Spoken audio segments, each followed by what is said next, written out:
the Royal Daily Tea YouTube channel. Please be advised all of my videos are for entertainment purposes only, based 100% on my own opinion, my own theories, and my own research. All of my information can be found on the public domain and falls under the fair use guidelines. Please feel free to do your own research. Hi everyone, it's Michelle and welcome back to the Royal Daily Tea. We have a lot of Royal Daily Tea to get through, so sit back and relax, grab yourself a beverage, and let's get into the Royal Daily Tea. So today was a very somber event, very historical event. It was Her Majesty's procession from Buckingham Palace to Westminster Hall. She was draped in the royal standard and adorned with a wreath of white roses, pine from Balmoral, lavender and rosemary from the gardens at Windsor, and the imperial state crown atop her coffin. Now she was followed on foot by the new king and her loved ones. Now you can tell from the past week there was a lot of high emotion clearly marked on all of the royals' faces. You can see the emotional, mental, and physical strain that they've all been under, and I'm sure that the visit from the dynamic duo has added a lot of tension to an already tense situation. Now they processed on foot and by car behind the gun carriage, moving at a steady 75 paces a minute in time to the minute guns and the muffled beat of a drum. Now there was record-breaking crowds of people lining the street.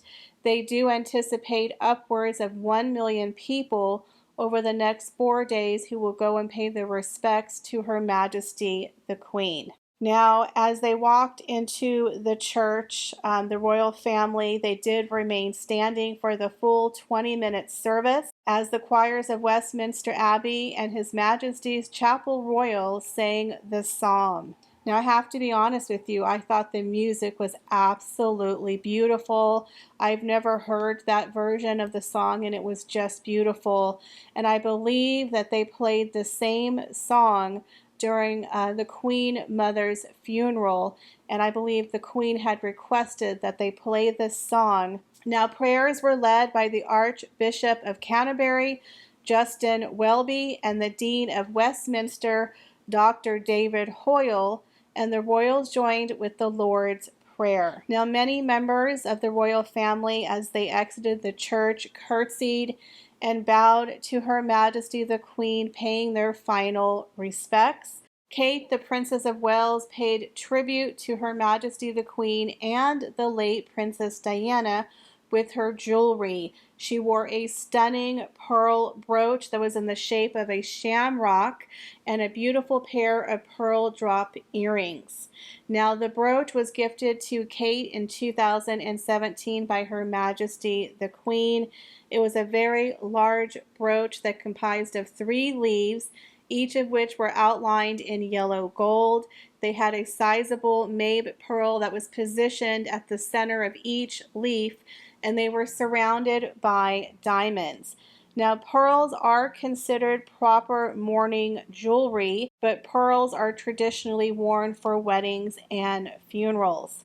Now, Kate also wore a beautiful pair of pearl drop and diamond earrings that were a wedding gift to the late Princess Diana from Collingwood Jewelers.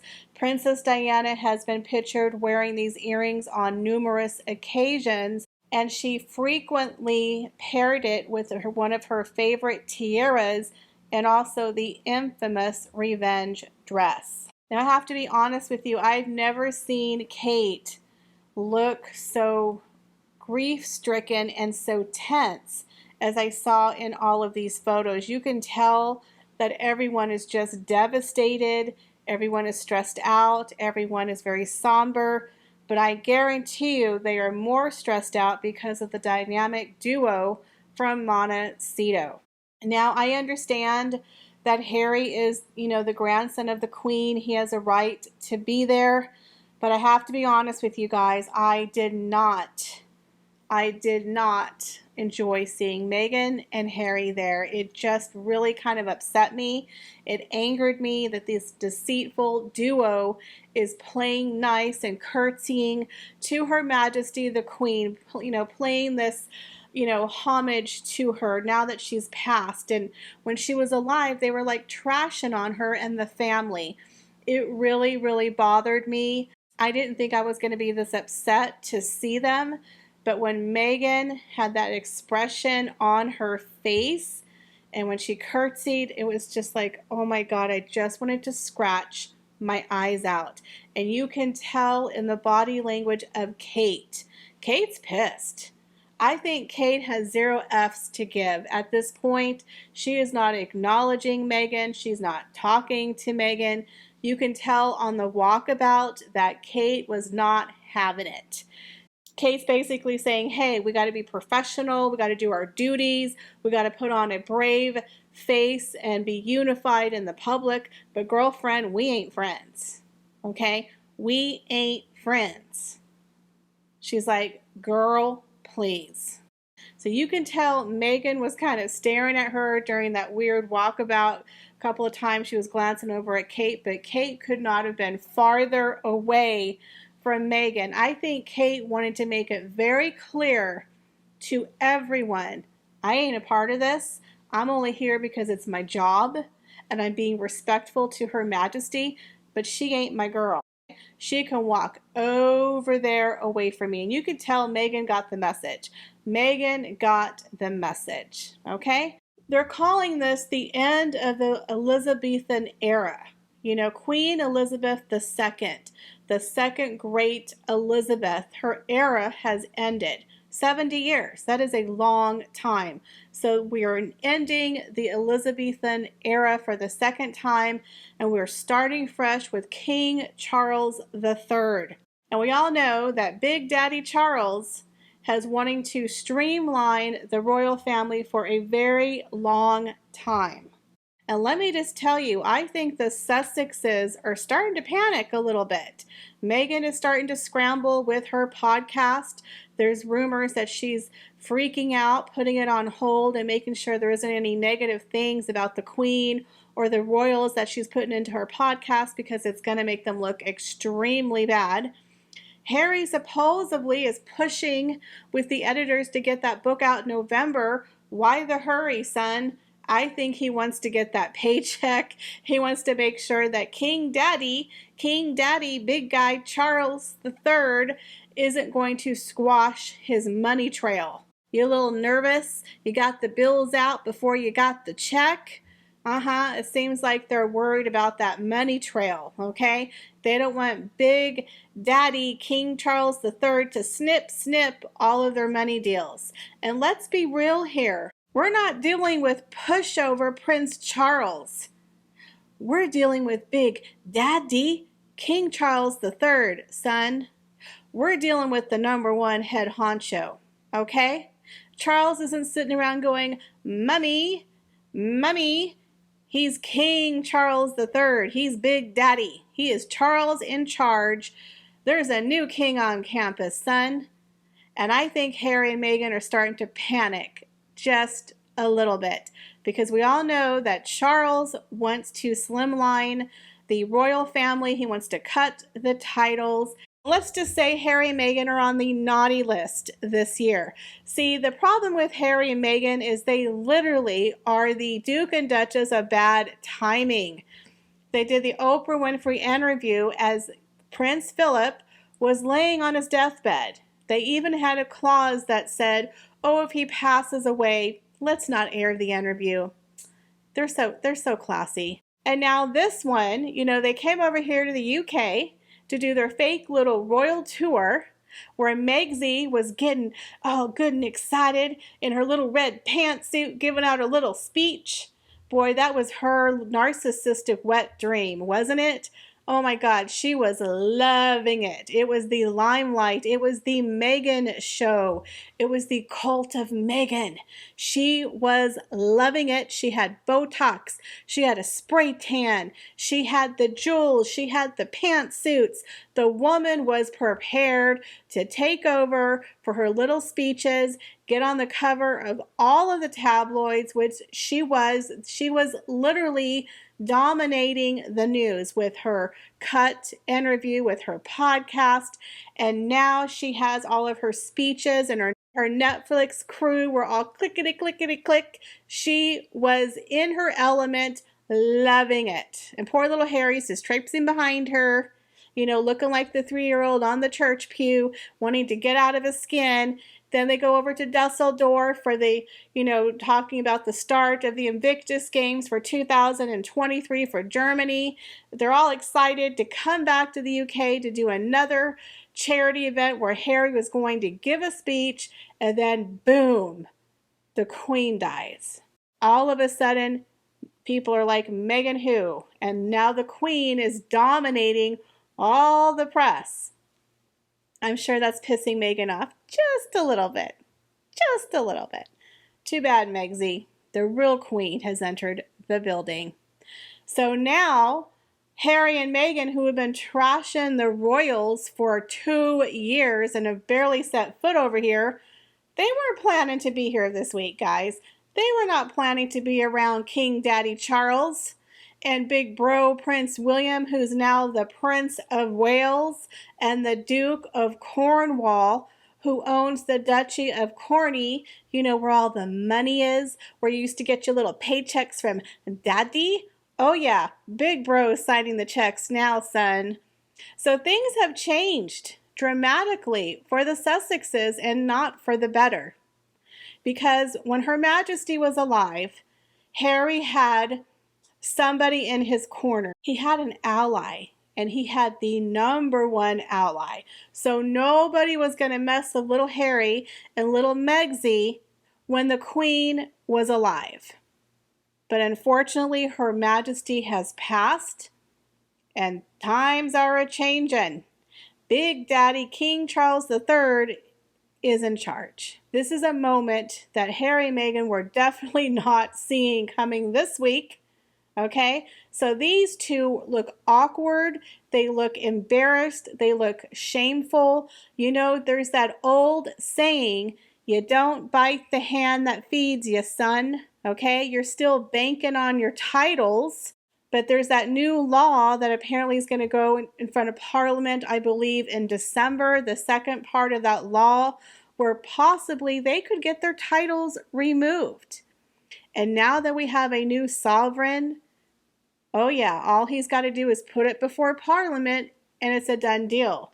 And let's be honest, do you think anyone in Parliament is going to be like, oh no, I think Harry and Meghan need to keep their titles? Nope. Nobody is going to support Harry and Meghan keeping royal titles as they live in Montecito, California, and are two non-working royals. It doesn't make any sense, right? They're an embarrassment because even though they're not working members of the royals, they still have royal titles. Therefore, they still represent the royal family. Harry's still in the line of succession. He is still a counselor of the state. This is very dangerous to have someone like Harry be number 5 in line to the throne. And he's still a counselor of the state. They need to be removed. They need to be removed. If you're not going to be a working royal and you don't plan to step up and serve the crown, then you don't need to be there. You're a waste of space.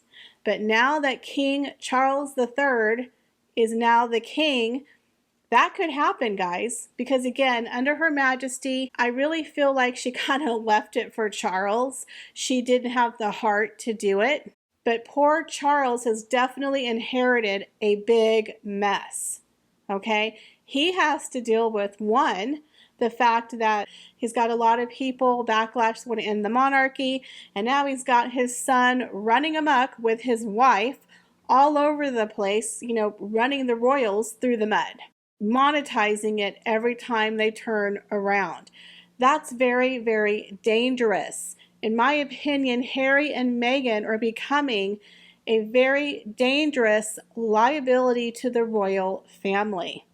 And Her Majesty the Queen, I think, left it for Charles. She did not handle it because, quite frankly, in my opinion, she had too much of a soft spot for Harry and Meghan.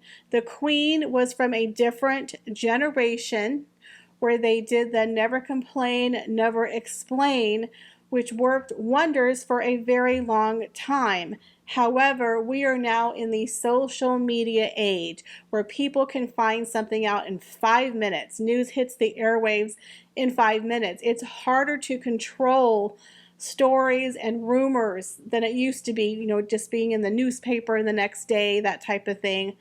So now Charles has to make difficult decisions in regards to the Sussexes, in regards to Archie and Lilibet. Again, I know he wants to streamline the monarchy, so I don't see Archie and Lilibet getting a prince or princess title.